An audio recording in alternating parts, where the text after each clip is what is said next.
I think we better get started. So good afternoon and welcome to today's webinar. We are EBS, your trusted IT partner. We specialise in the deployment of safe business management, as well as Microsoft solutions, managed services and secure on-prem and cloud-based infrastructure, and are now in our 45th year. We're recording today's presentation, and for those that requested it, we'll make it available as soon as possible for you. We're also adding it to our YouTube channel, so I would also say go ahead and visit the channel and have a look at it. There are quite a few other videos from the previous webinars that we've hosted with some really useful information on there. So yeah, do go and have a look and see if there's anything that you might find interesting. I'd also advise just hitting the like and subscribe button, so as we add more content to the channel, you get notified of it. My name is Luke Pearman and I'm one of the account managers here at EBS, and today we're joined by Michelle Ohren and of the West Midlands Cyber Resiliency Centre, who help protect small businesses, SMEs, supply chain and third sector organisations against cybercrime. So with that, I would like to extend a very warm welcome to Michelle. She'll be giving us an overview of the current cyber threats and cybersecurity concerns, as well as hopefully providing some helpful information on the steps that we can take to mitigate these threats moving into 2025. If you have any questions, please put them in the chat, and we'll do our best to address them and answer them in the Q&A session at the end of the presentation. So without further ado, I'll pass you over to Michelle. Hello, Michelle. Hi Luke, and thank you ever so much for having me along today. As you know, my name is Michelle Ohren. I'm a Serving Detective Inspector within West Midlands Police, and in my role as a police officer, I run the West Midlands Cyber Resilience Centre, and we'll tell you a little bit more about the support that's available through the organisation sort of later on. I'm just going to switch over and share my screen. So without further ado, we will crack on so that we hopefully don't run over time at all. So one of the things that we're quite often asked is, why is cybercrime important? Why do I need to know about this thing? And the reality is it costs businesses significant sums of money. As you can see there, over 30 billion in 2013 alone, and that cost is continually on the increase.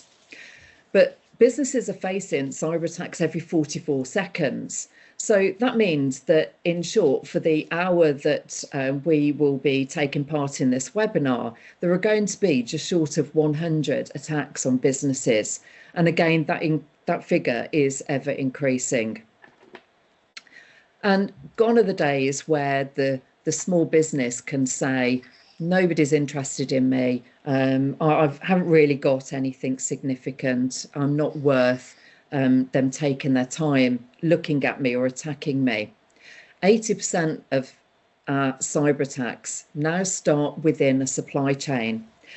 And what I'd say is that you will either have your own supply chain or you are a part of somebody else's. And people very often forget that, and they see themselves in isolation. But the impact of an attack on you to another organisation, or on another organisation and the impact on you, actually can be far more significant than you think. And you can see here just some recent incidents that have come up over the course of this last year. And just huge fines that actually will take place from regulators on top of any losses that you have financially as a result of the attack. One of the things we often do is we'll talk to people and we'll mention the word cyber, and they're perhaps an accountant or work for a marketing team, and they'll say, I don't do cyber. But who uses online banking as part of their organisation, their business? Social media. Some small businesses literally do all of their selling and their business is conducted with the use of social media. And obviously CRMs contain an awful lot of information. So when we say, I don't do cyber, the reality is that everybody does it in their everyday life, both personally and professionally.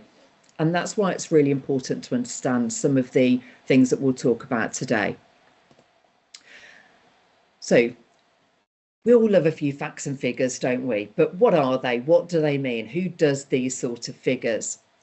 So the government tend to do an annual report where they will go to organisations and ask them various questions over the course of the last 12 months.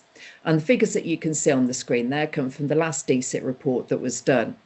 And these show how many organisations have been subjected to a cyber attack over the course of the last 12 months. And you may look at that and go, well, small and micro businesses do okay. But what I'd say is a lot of those don't have the infrastructure or ability to actually know whether they've even been subjected to an attack. So what I'd ask you to do is really consider your organisation, what you have in place, and how or if you could tell whether you'd been subjected to an attack or not, or whether somebody was sitting harvesting data from your systems. So that figure is likely to be significantly higher. What we also found is that only 22% of those businesses actually had a formal incident response plan in place. So this is where they've walked in, tried to switch everything on, and computer says no. And who's going to do what? Who takes responsibility for doing it? How are you going to not only recover from the situation that you're in, but continue doing business whilst you're recovering? Only 22% of them actually had any sort of actual response in place, which is a really low figure. And even then, only 18% of that 22% had even tested their incident response out. Because it's only when you take, it looks great on paper, doesn't it? Everyone's there, they've got their responsibilities, but you know what's going to happen. When you say Joe is going to take over all the media and the communications element of it, it's all going to go wrong when he's on holiday, because it's always the way, isn't it? So it's only when you start testing things that you figure out you might actually need to put some different measures in place. But also, you will then start considering what happens if somebody within your supply chain has an attack. How are they going to communicate to you? What are they going to communicate? And actually, will they? They're all questions that you need to be aware of, because you all impact on each other. So let's have a look at some of the threats that we see in our region. So these are covering some of the main threats, like I say, regionally. However, we do tend to mirror the national picture as well. So this is something that on the whole comes up on a regular basis. And I don't think anybody will be surprised to see our phishing is really the main one that we find. We know that something like 90% of attacks start with phishing, and 95% of them are successful purely because of that human error, that human element, because we're all really, really busy people.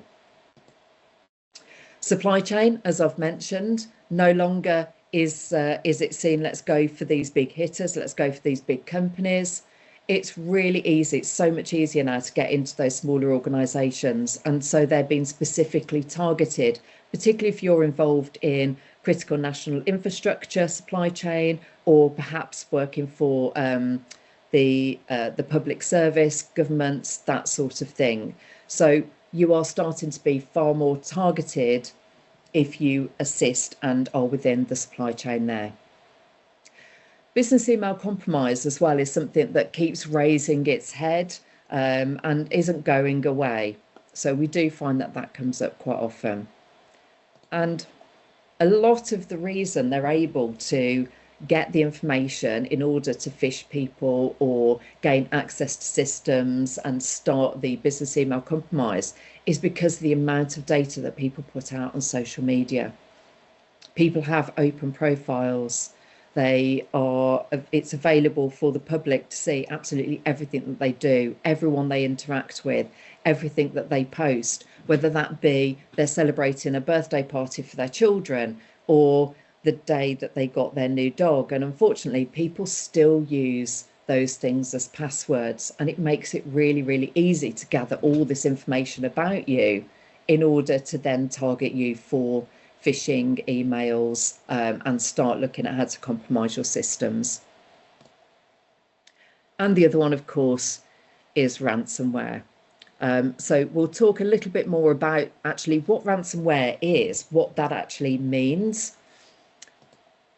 So it's essentially a type of malware. And as you can see from there, it stops you from accessing the data on your device and/or your device, and they will encrypt the files. You will then be contacted, and they will essentially say, if you pay me 2 Bitcoin or whatever they think it's worth, we will give you the decryption code. And so at that point, the computer itself is locked, the data's encrypted, they normally download the data itself, so they have access to all of your data and information, anything that's on there. And they will regularly threaten to leak the data that they steal as well. So the really important thing to say here is the police will always recommend that you do not pay ransoms, because essentially you are funding a criminal gang to carry on and continue doing what they are doing, because they don't care where they get their money from as long as they get money. And if that's from you in order for the decryption code, or whether that's leaking the data they've stolen, whether you pay or not, they don't care where they get their money from. So what I would say is, even if you do pay the ransom, there is no guarantee that you are going to get the information back and the decryption codes, but there is also nothing to prevent them from still continuing to leak that data they've taken from you.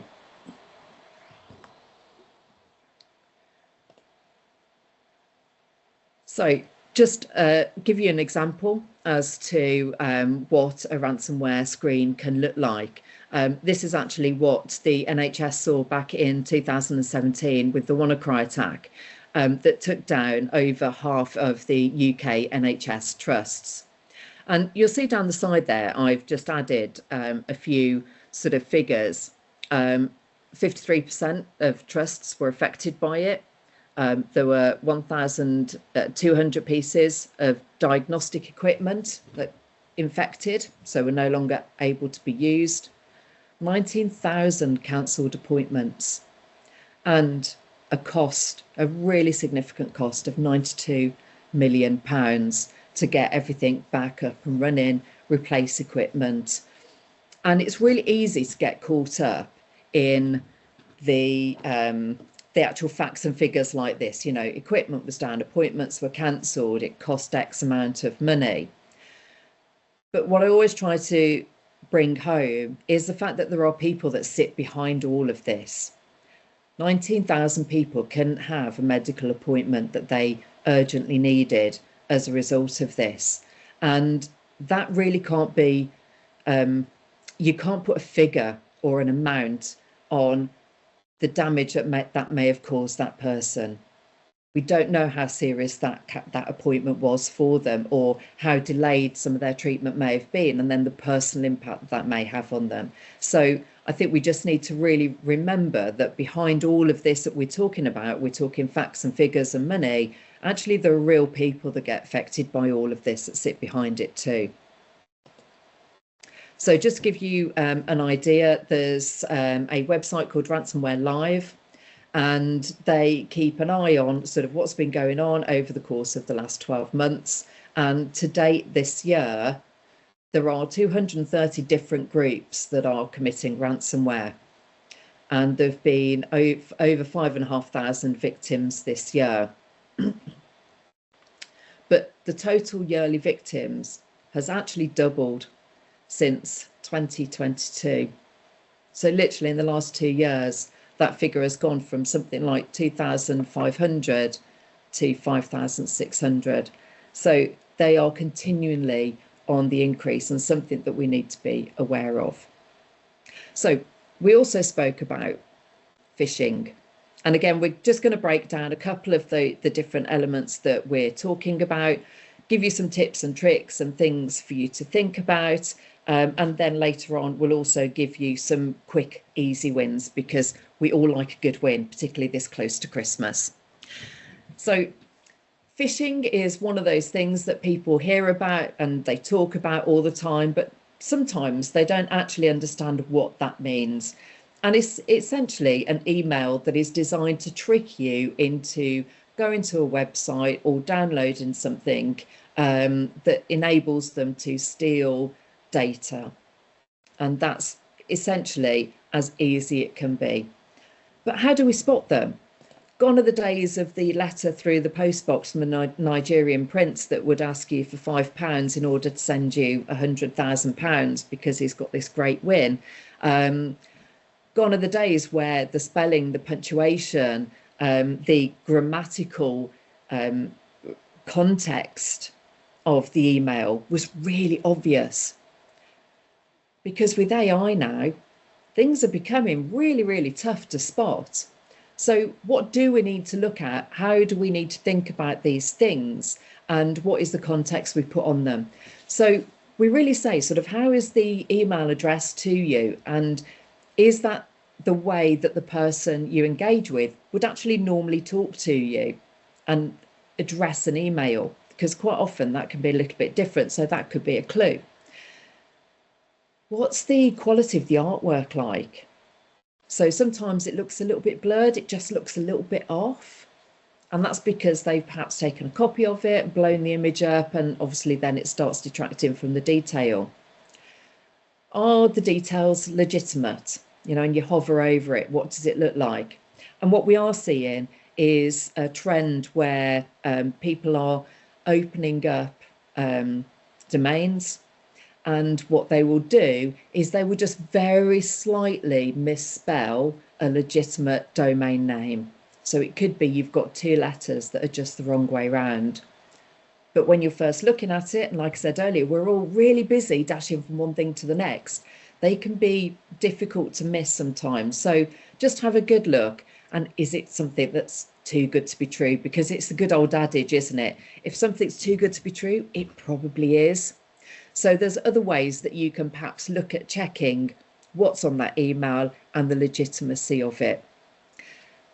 And if you do spot one, we'd really encourage you to support it, not only internally, but your internal systems to perhaps ensure that it goes off to the government reporting system as well. And the reason we say that is that the government are being really, really proactive now with taking down URLs that are sending out these emails. So in the time they've been up and running, they have taken down over 200,000. So it's really worth making sure that report goes to them so they can address it and deal with it. So the email's on there, and it will come up in a slide at the end as well. And the great thing is you can also send your text messages onto them using 7726. And I've put spam in brackets there because if you're as old or older as I am, you'll recall the days where we used to have to keep pressing one button 3 times to get one letter. So it spells spam on your keypad. So the National Cybersecurity Centre have what's called a sort of red flag checklist for all the things to consider when you're talking about the phishing, vishing, quishing, smishing, all of the ishings that they talk about. And they are, as you see there, that sort of tone of authority, urgency, emotion, scarcity, curiosity, and current events. They're really, really good at picking up on recent current events and then using that to manipulate people into paying money.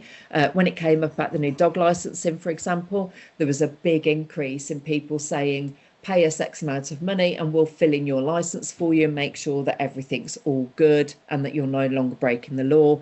And of course, they weren't actually doing anything of the sort. When the Ukraine war started, again, people start raising money, raising funds. Everybody wants to try and do their bit and to help out. And that's where they will again jump into and on the back of those things. Another one that we see quite often is that HMRC, if you don't pay us, there's going to be a warrant issued for your arrest.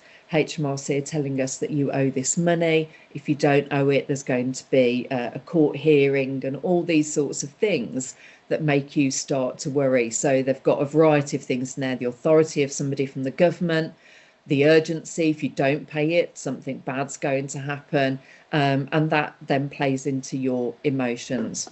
But you can also get the scarcity. First 10 people to click on this link are going to get the most amazing product sent out to them free of charge. So it's really worth just sort of having those in mind every time that you get something through. The TV licensing ones that are going around now at the moment are really good. So I'm going to talk a little bit about Quishing, because this is something that has also started to have an increase. So we found during COVID, although QR codes have been around for a significant period of time, during COVID, when everything reopened, you would go to a restaurant or a pub or what have you, and you would sit at the table and you would be able to use a QR code in order to have things sent to your table. So there's been a real big upturn in people taking on and using QR codes for all sorts of things now. They can be on leaflets, they can be on a text or an email that's sent to you. I think Cadbury's are doing it for the free chocolate when they put it at this time of year. They're putting the posters all around the place, aren't they? You scan the QR code and you can get free bar chocolate sent to somebody. So what they do is they really play on that, and they will have a fake QR code either sent to you in an email, because a lot of email systems you will find will pick up a fraudulent email, but it may not pick up an image. Therefore, the QR code itself may get through. So you can get them in a number of different ways. And again, the idea of that is exactly the same as phishing. They want to steal data or any identifiable information, passwords and things of that sort. So, as I said to you, a lot of security tools are designed to detect phishing emails, but not necessarily the QR codes. So you might find they will come through. But also, users are far more likely to use personal phones to scan codes, and they generally don't tend to have the same sort of security protocols in place as their organisational. So the National Cybersecurity Centre do recommend a few different things, and essentially really just think about, it's a QR code and that's fine. Do we want to use it or not? Where am I? Is it a place where it is likely to be secure? So am I in a pub or a restaurant? Has anything been put over the top of it? You know, if you run your fingers around the QR code, perhaps, is there anything that's been stuck over it? Because that will give you an indication. And then when you're going somewhere and you're in an open space, like a billboard or car parks, then this might be a little bit riskier. To give you an example, my local car park went from being a government, a local authority car park, to being privately owned. And they put up these great ANPR cameras, and they put up some great posters everywhere saying it's now been taken over, and they've got all these boards up, and you can scan this QR code in order to download the app and set your vehicle up for auto pay and all these different things. Within 2 hours, somebody had put a fake QR code over the one that was sitting on that car park. And it's only really noticeable when you properly look and you get close. So I'd say really just don't not use them, but just consider, where am I? Does it look legitimate? And when you go through to the site, are you being asked to provide too much information, or is it relevant to what you're actually doing? And finally, a lot of phones come with QR code scanners. And the National Cybersecurity Centre again recommend that you would use that as opposed to perhaps downloading an app from an app store, because you don't know the validity of the app. So the QR code scanner with your phone is likely to be a little bit more secure for you. So one of the things we get asked is why, because everything sounds quite straightforward, it seems quite simple, doesn't it? So why is phishing and the other methods so successful? And that's why only 18% of staff generally receive any sort of training as to what to look for, how to identify something, and then what to do if they do actually identify something. So, as I said earlier, 90% of all attacks start with phishing. Now, if we could get the staff to really be involved in understanding what all these different methods are, how that information is gathered, and how they can secure themselves and the information they put out, like I say, on social media and things like that, how they can secure all these things, it is a really, really big step towards actually putting, I guess, a human firewall, for want of a better description, in your organisation. And what I generally tend to say is, think about your organisation and what training did you receive, if any? Was it a case of, yes, we've got all of these policies, go and read them, but actually, who's read all of their organisational policies? I'm really sad I had to write all of mine, so I do know them fairly well, as you can imagine. But if you had to say, yes, I've read every single one of my organisational policies, there's probably not an awful lot of people that will be able to say that. But actually, do they understand them? Because they're all in policy talk, aren't they? And it reads great, the policy looks lovely, but what's the practical application of that? What are your expectations of your staff? And if they don't adhere to your password policy, for example, or the other methods that you have in place as part of your policy suite, well, are there any repercussions for them? Or is it just a case of they've made an error and as a result, we're now in the situation that we're in? Because we are all human. If you think about how many different phones you've got, laptops you may have, tablets, smartphones, smart TVs, watches, all of these things all interlink, and we're all really busy dashing from home life, personal life, grabbing the kids, making sure that we get everything done. We've got all these deadlines that we need to adhere to. Christmas is coming up and we've got all the shopping and Christmas parties and things like that. So when you're half expecting something to come through, it's really easy just to click on it without thinking. But if we've at least given the staff some suitable training in a variety of different ways to help them, and we continue to have that mandated training, because all this stuff changes, it changes all of the time.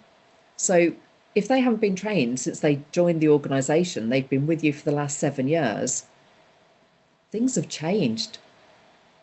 The sort of identifying markers might have changed, the processes may have changed, but who's actually really told them and helped them with that?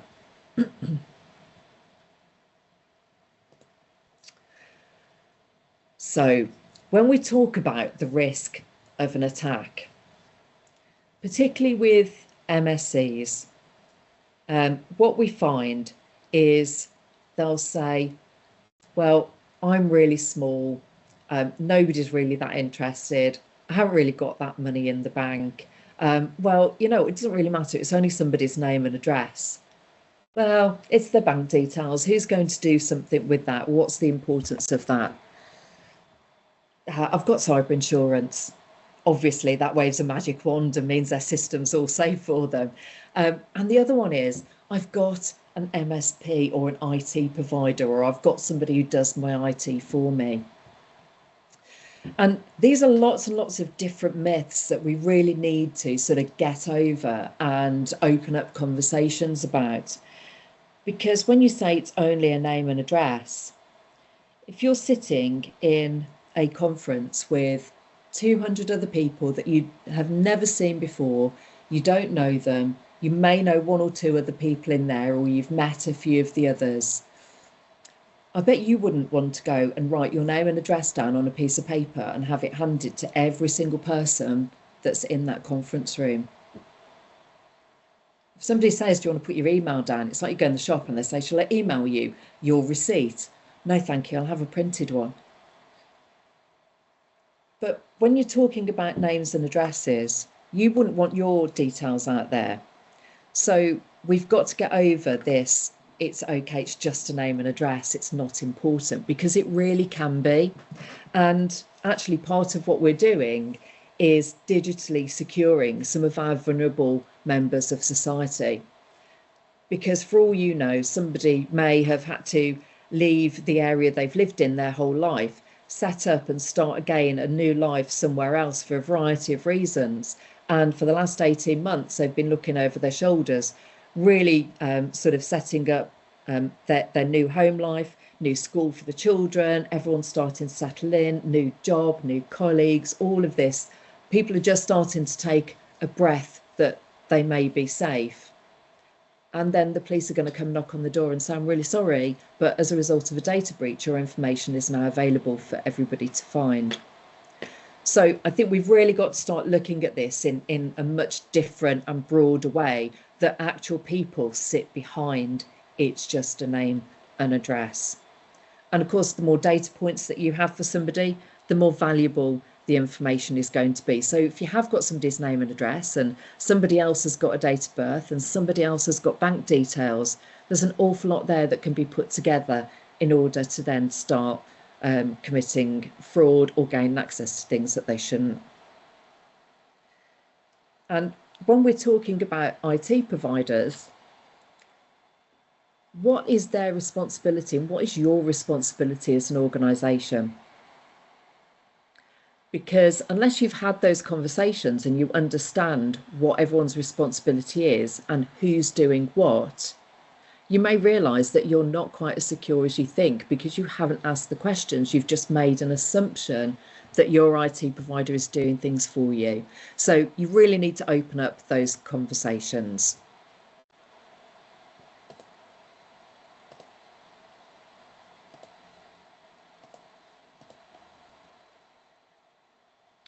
So really busy slide, lots and lots of different stuff on there, but it can be pulled down and into just some really basic ideas of what is your business, what are your, I guess, your crown jewels, what do you absolutely need to protect and look after, and what are your regulatory requirements. So quite often, if you're in specific sectors, you will have legal and regulatory requirements that you need to adhere to. And when it comes to data protection as an organisation, you have responsibility. So if you do suffer a data breach, you will need to notify perhaps the ICO. So they can fine you depending on what it is that has happened and what controls there may or may not have been in place. But also, if you have a card payment system, you will find that the merchant can also actually come to you and request payment for each and every single card detail that has been taken as a result of the breach. And if you've got a significant amount, that can obviously add up. But we really need to understand the basics, at least, of cybersecurity and the different frameworks that are available to also help you and help develop and mature your posture. Microsoft did a really great report not too long ago, and they found only 18% of organisations were actually what they would call resilient. There was about 48% that were sort of in the middle. They were doing a little bit of this, but not a lot of that. And then everybody else was really very much at risk.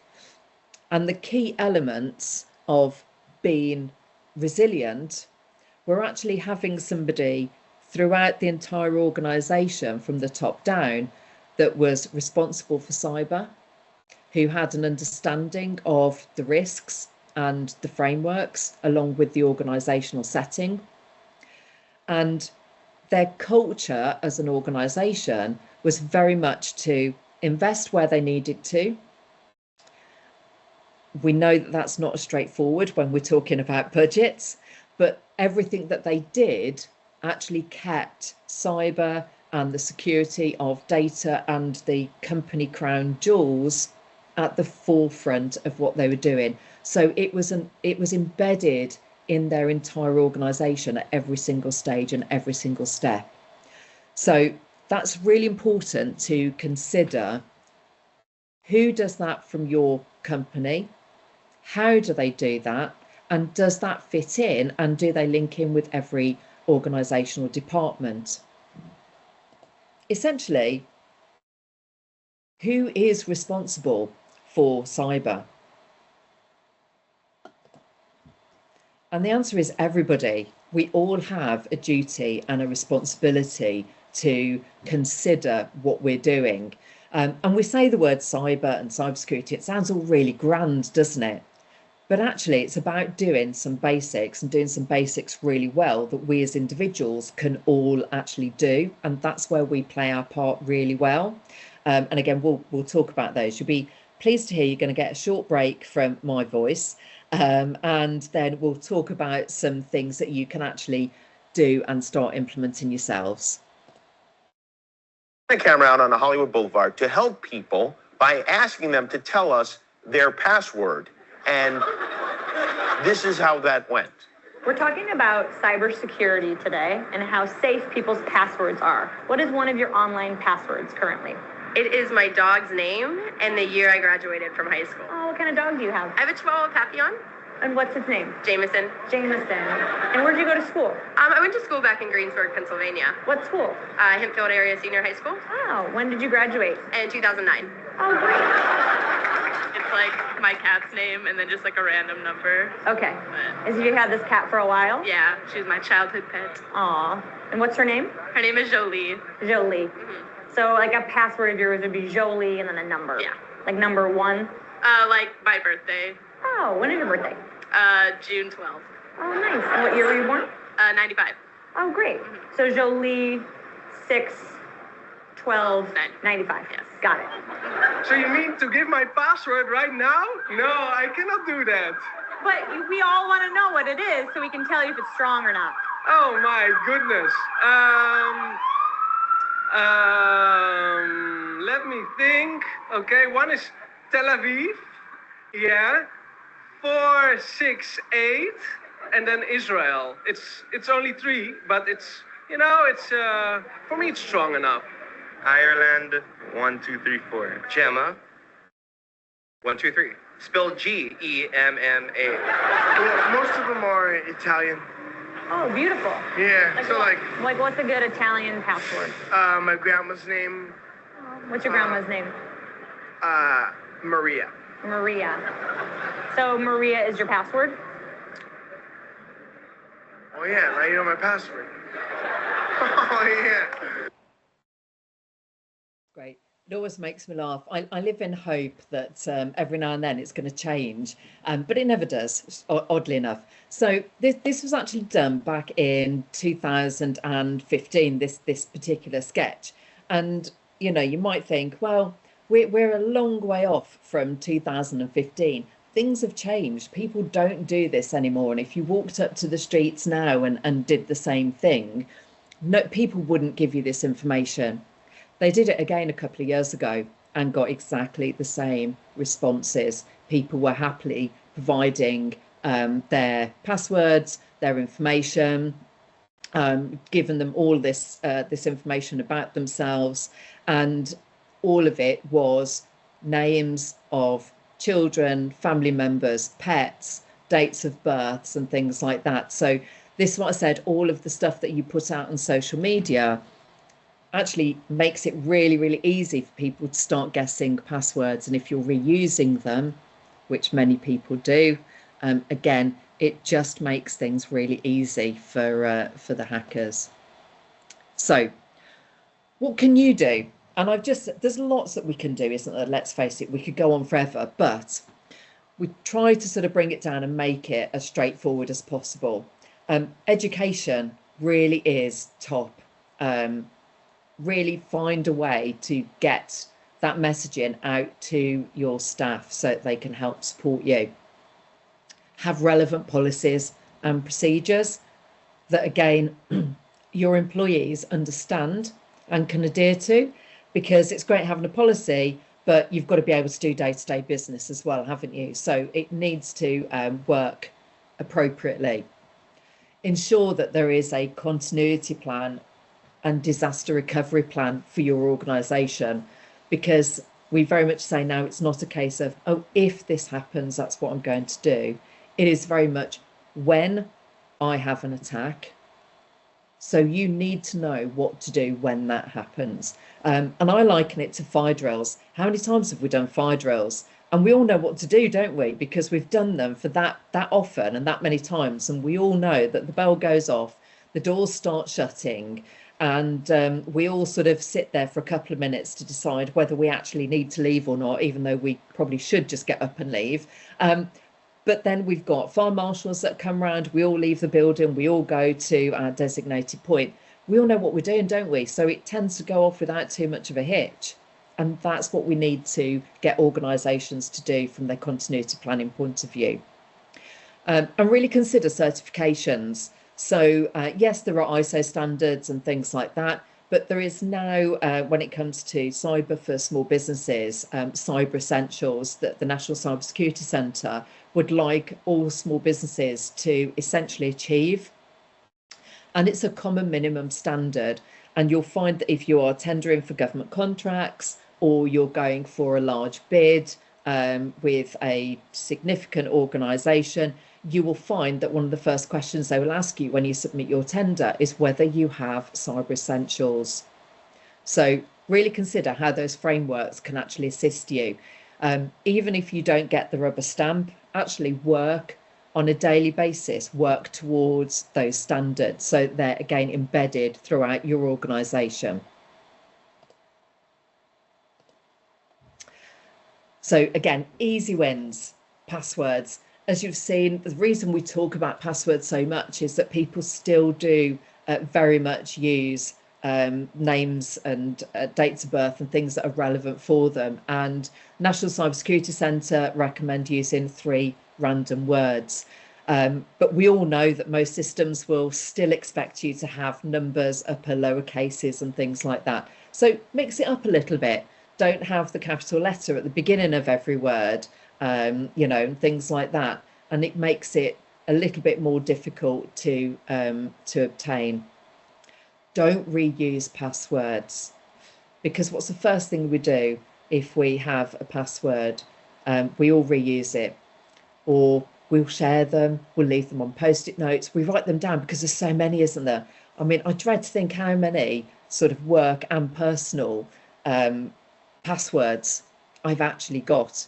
And I'm not going to lie, before I joined this job, I used to write my passwords down in the back of a blue book and put it in the top of my drawer, in the back of the drawer, of course, because obviously no one was ever going to look there for my passwords, were they? Awful. Strangely enough, I don't do that any longer.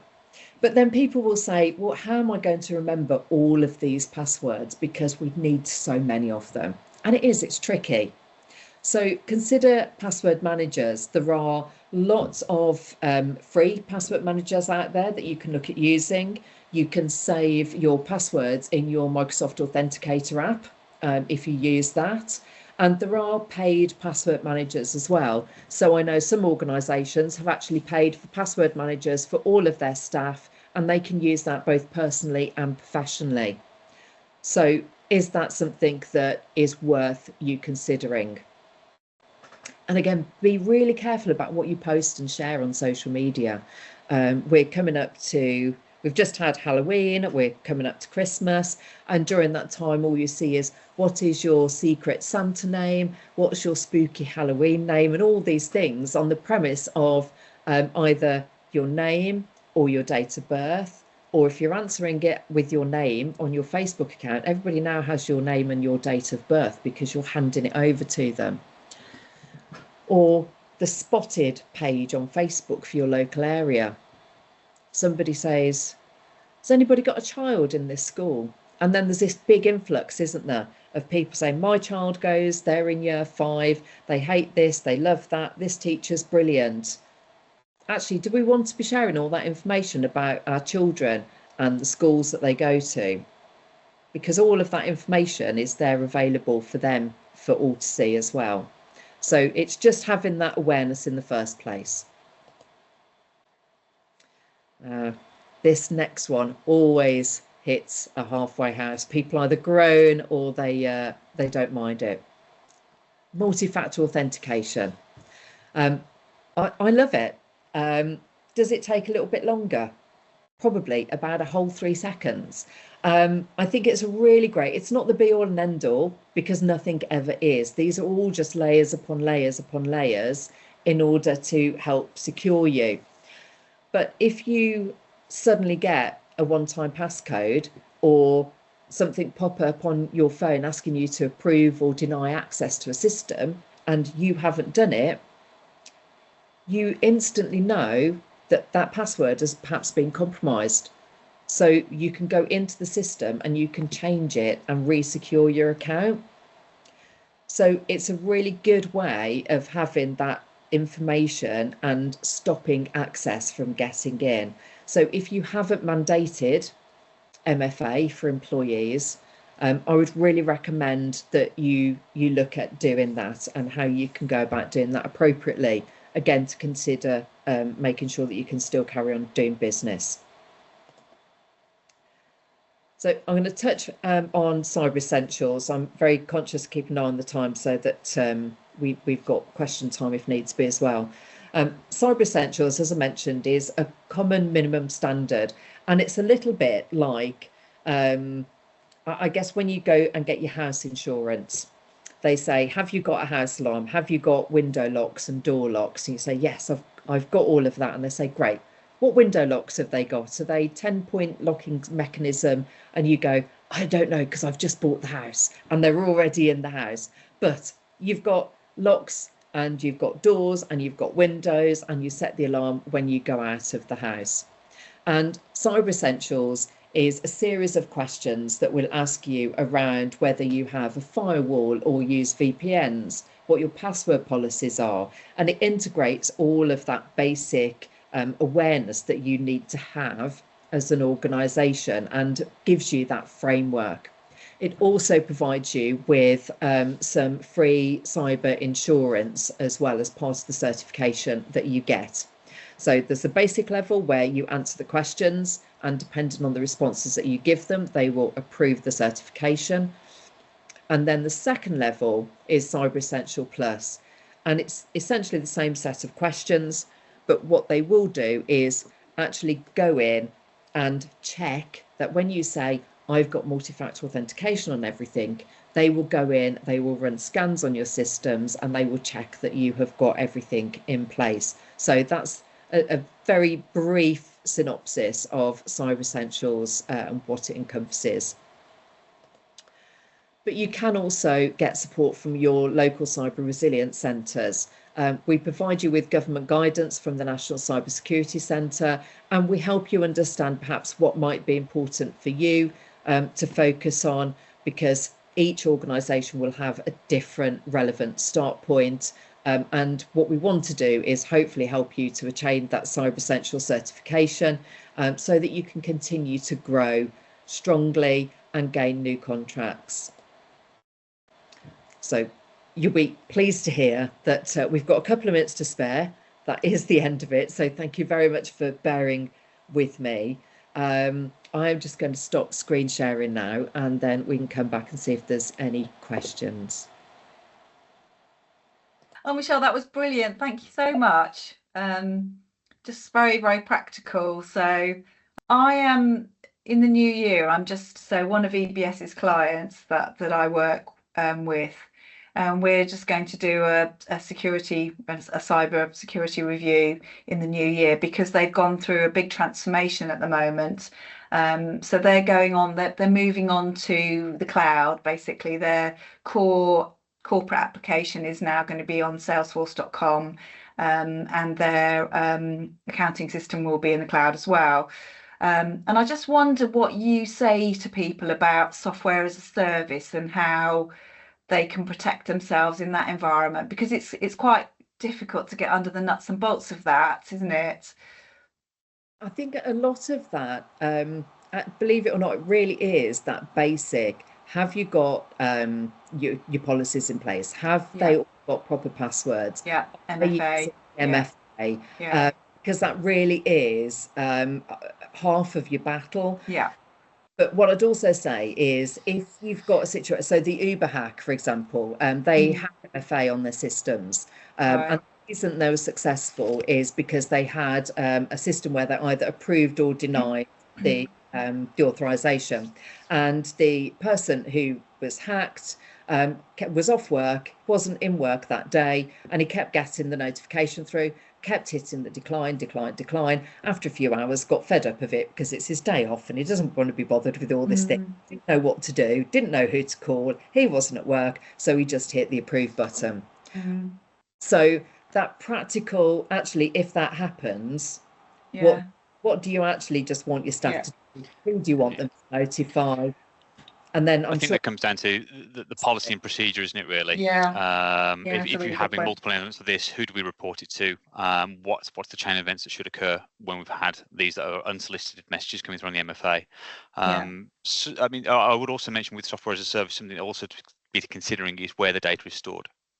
So a lot of instances where you have software as a service, more often than not from the bigger companies, you can actually specify things along the lines of you want your data to be held in UK only data centers, just so you know they're going to adhere to the regulatory requirements that you need. I mean, it is always something to, off what Michelle mentioned there about the crown jewels, you need to be aware of what they are and where they are.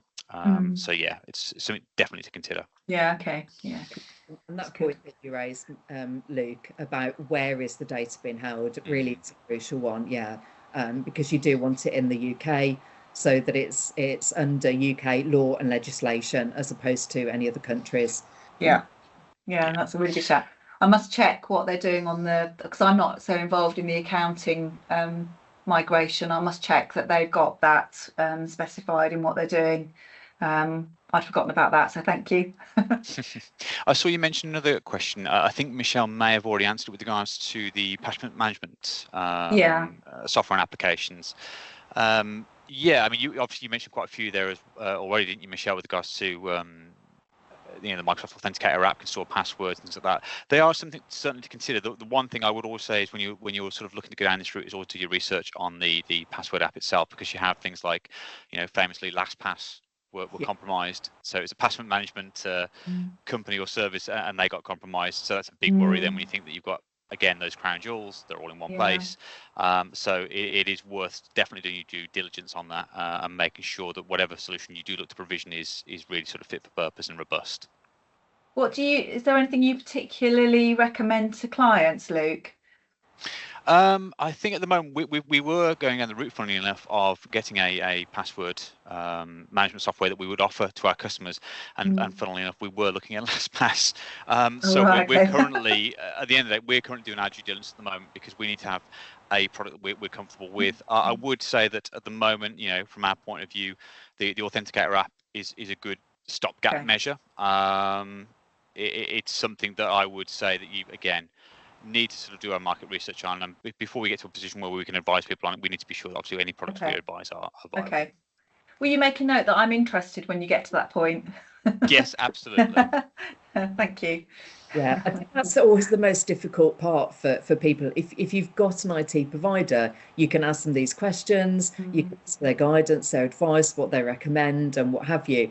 If you're a small business who doesn't have IT support, sometimes you sort of go, well, where do I start with it? And it can be quite difficult because we have to say to them, exactly as Luke said to you, we're doing our due diligence, and we have to say to them, you need to do your due diligence so that whatever you choose is appropriate, fit for purpose, and you're comfortable with it, bearing in mind the information that it actually holds. So it can be difficult.